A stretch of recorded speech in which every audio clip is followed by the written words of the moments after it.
আসসালামু আলাইকুম এভরিওয়ান। রীতিমা রন্ধন শিল্প ইউটিউব চ্যানেলে সবাইকে স্বাগতম। সবাইকে পহেলা বৈশাখের শুভেচ্ছা।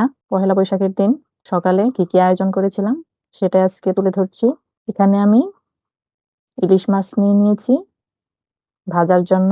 এখানে দিয়ে দিলাম মরিচের গুঁড়ো, হলুদের গুঁড়ো, সজের গুঁড়ো, সামান্য জিরা বাটা, পেঁয়াজ রসুন বাটা, লবণ আর সামান্য একটু সরিষার তেল দিয়ে এটাকে মাখিয়ে নিচ্ছি।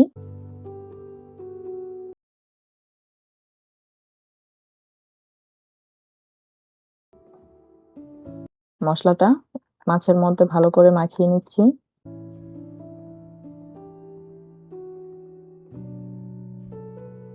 এটাকে 20 মিনিট মেরিনেশন করে রেখে দিয়েছিলাম। এবার ভেজে নেব। ফ্রাই প্যানে তেল গরম করে দিয়ে দিলাম ইলিশ মাছ।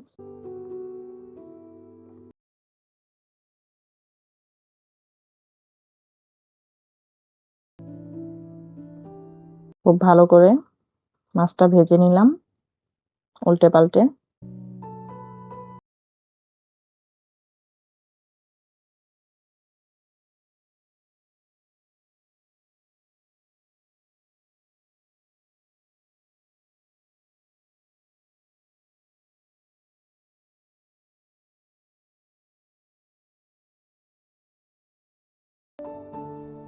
দেখুন আমার মাছ ভাজি হয়ে গেছে।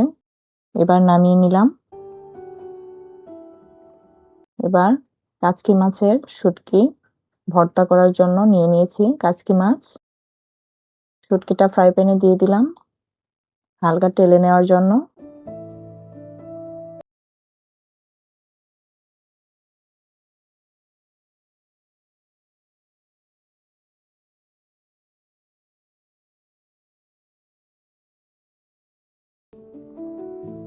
শুটকিটা টেলে নেওয়া হয়ে গেছে। এটার মধ্যে দিয়ে দিলাম কিছু কাঁচা মরিচ আর শুকনো মরিচ। এটাকে ভালোভাবে ধুয়ে এবার বেটে নিচ্ছি ভর্তা বানানোর জন্য।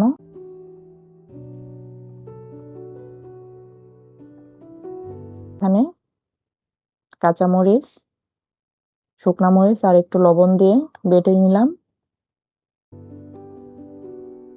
এবার দিয়ে দিলাম কিছু পেঁয়াজ কুচি, রসুন দিয়ে এটাকে আলতোভাবে বেটে নিলাম।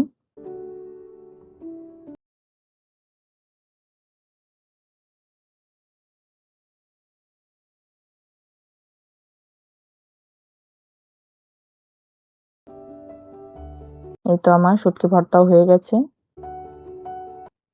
এখানে আলু ভর্তার জন্য আলু ম্যাশ করে নিয়েছি। এবার দিয়ে দিলাম কিছু শুকনো মরিচ আর একটু লবণ দিয়ে এটাকে ভালোভাবে মাখিয়ে নিচ্ছি।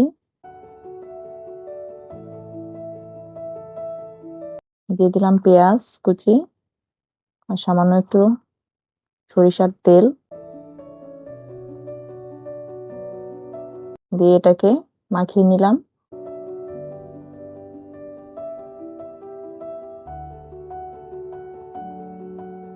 এই তো আমার ভর্তা রেডি।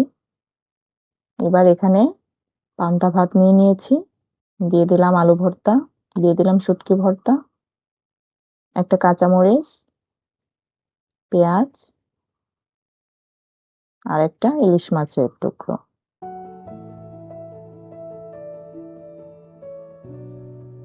আমার বৈশাখের সকালে এই সামান্য একটু আয়োজন করেছিলাম। ভিডিওটি কেমন লাগলো জানাবেন। আজ তাহলে এ পর্যন্তই। ভালো থাকবেন, সুস্থ থাকবেন। আল্লাহ হাফেজ।